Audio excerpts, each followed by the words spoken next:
Gemini, hello there, my beautiful friends. We're going to do your general tarot reading for early October 2024. Thank you so much for joining me today. You know, I appreciate each and every single one of you. So let's get right down to business as always and start you off with an oracle card here, just so we can dip our toes into energy and see what's happening for the lovely Geminis. Hope you're all doing fabulous and fantastic, my friends. Let's get it going here. My guide, spirit team, talk to me. What do we got for the beautiful Gemini collective in early October, a lovely time of year? What energies, messages, insights, wisdom can we take a little peek at? And yeah, we're just going to take a real quick look at this first card. Then we'll get into the full reading itself. And at the very end, I'll pull you a bonus card from the Shadowland Tarot just to see what might be in the shadows or what shadow work you can lean into, which is always interesting. But let's get it going here. Let's rock and see what we got for Gemini in early October. The year just keeps moving right along. What do we got here for the Gemini collective? And this card usually pops real quick, but it's being very specific for you. Like I've noticed over the years that the Gemini cards usually come out real quick. It's like the cards are always wanting to talk to you. And we do have this page showing up here. Now, this isn't a tarot deck, it's an oracle deck, but I always link this energy to similar page type vibes, which can be really good depending. But before we fully dive into that, if you're new here, I'll be speaking about the October subscriber surprise towards the end, so you might want to check that out. And also, if you could kindly illuminate that like button by tapping it right on its third eye, you know, I'd greatly appreciate it. But enough of the promo, into the reading. Let's talk about this card. So we see this young individual there playing that instrument. There's a rainbow coming out of it. Notice on their cap there's a little yin yang. This is a very balanced energy, balanced card to start us off. So hopefully for a lot of Geminis out there, maybe there's certain situations that are starting to come into a place of balance. When we see pages, we think of new. When we see pages, it's a very studious, learning type of energy. So for a lot of Geminis in this time, you might be thirsting for knowledge. You might be diving down rabbit holes and acquiring knowledge when this card is here, which is really, really good. Another thing here is that it's very creative and expressive. So there's great energy surrounding all of that. But another thing I always say about all pages is they're messengers, they're speakers, they're talkers. So for a portion of you, there could be some sort of conversation of importance coming up for you here. But to me, regardless of what shows up within the reading itself, the fact that we have this page tells me that energy won't be stagnant forever. Like, this is a good new energy that could be coming in. It feels refreshing. So we're just going to put that page over there to keep serenading us. Let's get into tarot now. And yeah, I always say that first card doesn't make or break the reading. It's just a little footnote. So let's get you 3 cards in the upright. Then we'll get into that intuitive juiciness here. Shuffle it up. What do we got for the Geminis? And while we get this deck shuffled and ready to rock, let's talk about last week's reading. It was titled Big Karmic Return. Now, I will say this. There were a lot of karmic themes and archetypes showing up in your reading last week in multiple places. And the overall vibe to me felt like for a lot of the Gemini collective, if you have any unfinished business, you might have to check in on that, or there could be certain things re-emerging or coming back around. There could be various situations that you might be familiar with that you might have to touch base with again. So we're going to see what energy shows up for you this week. As you know, energy is very fluid, never set in stone, so only take this how it hits for you, because we could be seeing your vibe or someone that you're linked to. Let's get it going. 3 cards here for the beautiful Geminis. What's happening in early October? One of your fellow air signs. Okay, death card, that's the next zodiacal season. Okay, don't be nervous about that card. Okay, death card to me is usually a positive, but it also links to what we were seeing last week. It is karmic energy, of course, but we'll see. There's a lot of little themes attached to that. Another karmic card, surprise, surprise. So we're going to see this is balanced, so this could be really good. That's a very helpful, like either giving or receiving or needing help. And the Wheel of Fortune, another, I hate to say it again, karmic card, but this is very good. Yeah, the wheels are turning here, Gemini. Okay, for various different things that you could be going through. Like when I see all these cards sandwiched together, it's like, oh yeah, the energy's moving. The wheels are turning in one way or another. So let's go through. I'll give you some of the classical meanings and archetypes, then we'll get into that juicy intuitive stuff. But at first look, first glance, I know I was talking a little bit as the cards were popping out, but we do have similar themes. Now, normally I like to look at the elements that are in play. We have some earth, we do have some water, we have this Jupiter expansive type of energy, which is really good. But the common denominator, the common theme with all of this is karmic, karmic, karmic. So it could be speaking about the big journey of life, certain cycles that you're living through, experiencing. Could have like past, present, future. It all really depends on what comes out. There's a certain intensity here. So let's go through piece by piece and really start to build this out. Because although they have a lot of shared themes, they could be different situations. Position number one, we do have the Death card. Now, this card can be linked to endings. I usually say I don't personally view it as that. On its face value, it does link to Scorpio. So for a portion of you, if you're linked to Scorpio, if you have Scorpio placements, maybe we're possibly seeing something that's coming up in Scorpio season for some of you as well. But that it is a card of renewal. Okay, it's not just endings. To me, it's a card of change. It's a card of rising from the ashes like a phoenix, something remaking itself, reimagining. This could be really good. But then again, for a portion of you, there could be certain cycles that are about to close off or that you want to close off. It all really depends on what you're going through. I don't necessarily see this card as a card of a loss per se. I mean, on it in its roughest sense, yes, I can speak about that. I also link this card to the past, things that have happened, things that have been. So we'll want to look into this much deeper for sure, because there's a power to it. There's a magnetism. But again, there's nothing to be nervous about. I know in movies and in like modern day media, the death card, it always comes out when you see a tarot reader, right? They, oh, death card, ooh, spooky. It doesn't have to be that. Moving to the center, we have the Six of Pentacles. Similar themes. Now, this is a very balanced energy. Notice that this person, they're slinging pentacles, right? They're handing them out. Now, earth energy generally does talk about the material world. So we're talking work, money, abundance, savings, property, you name it, family even. And when I see this card, it's a charitable energy. It's a giving energy. If we're not talking about material things, it's like, all right, I want to help this way, or I want to give my energy this way. So for some of you, it could be literally linked to assistance or help, whether you feel like you need it or you want to give it. It all really depends. I also link this to gift giving. So for some of you, hey, maybe you're going to receive a gift. Maybe you're going to give one. You might be shopping real soon when this card shows up. But again, it's balance. When we're talking about relationships, connections, it does talk about equality in connections. Like, all right, is this fair? Am I giving too much? Am I giving too little? These are all questions that we could ask when this card pops out. And the Six of Pentacles, as with all cards, does have a rough side. Every card does. This could talk about something that's way too imbalanced, or something that's off, something that's not right, or maybe something that you do need assistance with, and that's okay. Now, moving to the back end, I'm very happy that this card showed up, because although it's a karmic card, it's one of my favorites. We have the Wheel of Fortune, Jupiter energy. I do link it to Sagittarius, sometimes Pisces.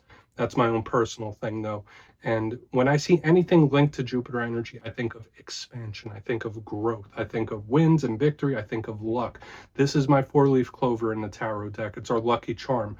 Now, aside from all those things, I would say you might want to play the lottery when this card shows up. It could speak about someone's luck in one way or another.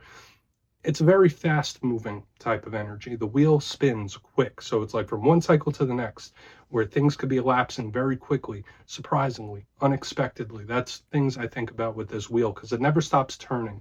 And that kind of fits into the challenging aspect of this card, is that like, okay, it's nice, it's expansive, it's another cycle, but it happens very quickly. So there could be various situations or things happening quick like that. So we'll have to look at that further. But overall, the way the energy is playing to me, it does feel like it's leaning positive, but we want to look because, yeah, we have a possible ending that's beginnings, balancing out. So it's kind of like we're going on a journey here. I want to dive deeper on all of it, though. Let's jump in and clarify. Okay, let's get a good shuffle here. What do we have for Gemini, please? Guides and Spirit Team. And yes, this is where I go intuitive with the message, which means I just tell you how it feels to me. So feel free to do further research or rely on your base knowledge of tarot, because as you know, every single reading is about the reader's interpretation, and I'm just giving you mine. Let's go in on the Death card. And yes, if you're a reader yourself, please feel free to play along. That's why the box is here. If you're feeling any messages you want to give to Gemini, you could drop it in the comments. I don't mind at all. Okay, Death card time. I mean, I really want to get over to that wheel, but we're going to look at death first. Let's see why death is here. And again, very specific. There we go. Thank you. Okay, we do have the King of Wands in reverse. Now, yeah, this can represent a cycle that is either completely ended or closed out, or one that might be. That's very possible, and I'll explain to you why. Now, the King of Wands, if you're connected to a fire sign, you might be having some sort of rough patch with them or fallout. So watch out for that type of energy. But kings in tarot represent control of their suit. And the King of Wands is about what you're putting your energy towards. When it shows up in reverse, it's like, yeah, I'm not giving my energy to that, whether it's for the time being or whether it's permanently. So I can pretty much say, like, this death card could represent either an ending that's already happened or one that's being worked up to. Okay. The King of Wands could sometimes, in the reverse, be a little unpredictable. It could be a little explosive, a little surprising. So when I see it under the death card, it could be things that close out quickly, like we saw with this wheel. It could have been an ending that happened quickly, or in its most positive, optimistic sense, because I always like to give you both sides of the coin. When I see death with the King of Wands, it's like, okay, if you don't do it, the universe will do it for you. So it's like, okay, there wasn't much you could really be done about this. To me, it's like, all right. I mean, I could have fought it, but the universe wanted it to happen. Like, it's giving me that type of vibe. So watch out for that. I mean, I do feel for a good chunk of you, this could be something that's already happened. And it doesn't even have to be the recent past. It could be something from like a while ago if the energy still lingers.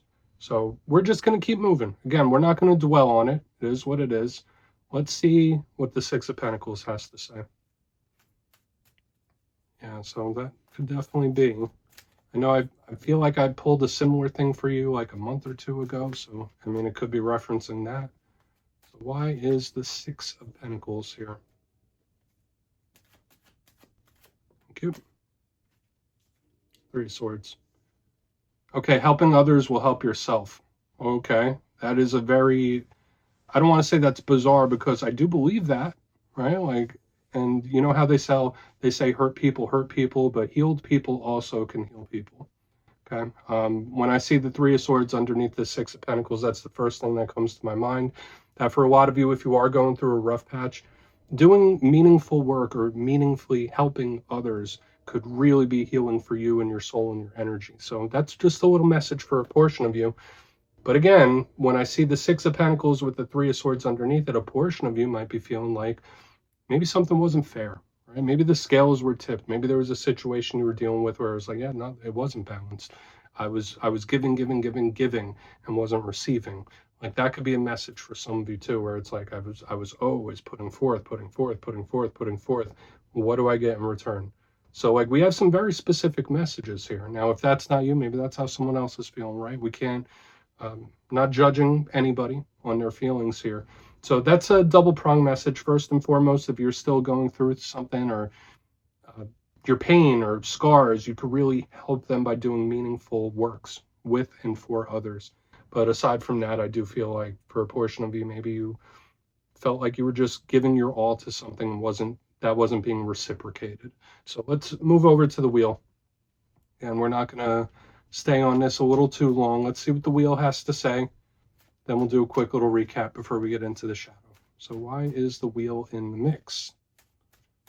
What is the wheel here? Yeah, either not fair or like it's not working. For a very small portion of you, this message just came in and I'm going to give it. For a portion of you, you might feel like, well, whatever I try, it's not working. Some of you might be getting frustrated with a situation where it's like, okay, well, it doesn't matter how I do it or what I do, it's just not working. Let's see what the wheel has, though. Where's the wheel here? Okay. Devil in the upright, huh? Okay. Not necessarily saying that this is you, my friends. The Devil is a card that can be seen as a warning. That's for sure. The Devil does connect to Capricorn energy. So if you're connected to Capricorn, this could easily represent their energy being on the move in one way or another. The Devil to me is a grounded energy. And of course, it could represent toxic things. It could represent obsessive individuals. It could represent addictions even. But for a portion of you, it could be something that feels stuck. It could be whether it's a situation or an energy or a connection to a person or a job. When I see the Devil, I think of Hierophant type of energy, because these cards are very similar, believe it or not. So for a portion of you in this time, you might have a feeling of, like, I don't want to say helplessness. I did kind of feel that in the beginning, but it's more like stuck. Like, all right, well, what can I do? Or what do I have to do to move this forward? It's like giving me that type of vibe. So beware of that type of stuff. Now, just know this. With all that being said and everything we saw with all these karmic energies, nothing is ever fully stagnated. For a portion of you, there could be something really building up under the scenes, something that seems stuck or seems like it's not moving or seems like it's not changing. Energetically under the surface, something's bubbling, and that can break through very quickly. That's another intuitive thing I'm picking up here with the wheel and the devil. These are completely opposing types of energy, so I feel there's a tension here, and the energy is going to break through at some point. So that's good. That's silver lining. So let's go through and do a quick recap here. Lots of stuff, right? There's some heavy parts. There are some optimistic parts as well. But if you kindly look in the box, position number 1, we have the Death card with the King of Wands in reverse.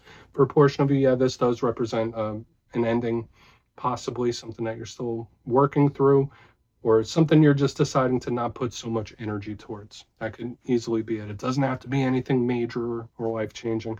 It could be as simple as just saying, you know what, I'm not going to give energy to this. For another portion of you, I mean, I do feel like, yeah, it could be sudden or an explosive type of ending where it happened quickly. Moving to the center, we do have the Six of Pentacles with the Three of Swords. The positive message I'm picking up here is if you are healing still, you could help your own healing by helping others, however that might look, right? We all have different talents. We all have different works that we can do to help just our small pocket of the world, or even family members or friends. So any help that you can give others that's meaningful is going to heal you quite a bit. Aside from that, when I see the Six of Pentacles with the Three of Swords, there could have been something where you feel like there wasn't reciprocation, or you were given too much and you weren't receiving equality in return. Either that or just something wasn't fair or not working. Moving to the back end, we have the Wheel of Fortune with the Devil in the upright. So if you're connected to Capricorn, their energy is on the move in one way or another. But aside from that, I feel like something that might feel stuck, or if you have a feeling of being stuck, it's like something's bubbling under the surface and that energy is going to give way. So you might have a breakthrough of some sort, which is good. So please take a screenshot if you want to look into it further. Let's see what's in the shadows here. So let's get a good shuffle here for Gemini, please. What is in the shadows? And yes, I always like to pull one shadow card at the very end just to see whether it's something within you or something you don't quite see. Shadow cards don't always have to be a challenge. They could be a good thing. So let's get you one. And if you've made it to this point in the reading, please feel free to check out channel memberships. I'll put a link for it in the comments below. It's a beautiful way to support the channel, and I have much love for all my channel members. Okay, let's get this shadow card going. Thank you. Page of Wands. So very similar energy to what we were picking up here with this King of Wands. Now, pages, they do represent youthfulness and could be a connection to a fire sign, of course. But if that's not the case, remember, pages are about effort, they're about learning, and they're about speaking.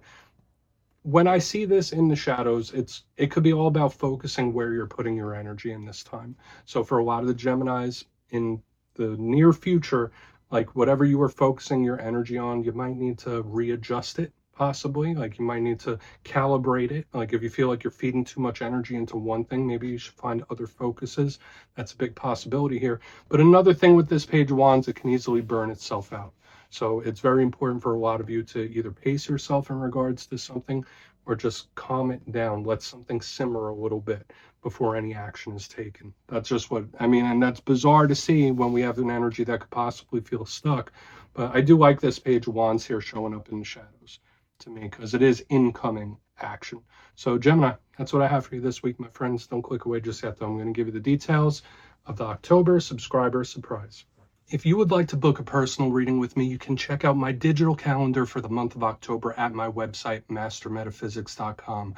But for the October subscriber surprise, I'm giving away 2 copies of one of my favorite decks, the Tarot of the Owls. So if you'd like to get your name in for that, it's 2 simple things, as always, my friends. First, you must be subscribed. Second, let me know down in the comments, hypothetically, if you had to get a tattoo of a tarot card, which one would you choose and why? You'll be entered to win, and at the end of the month, the winners will be announced in my community tab. As always, my friends, much love. I'll see you again soon.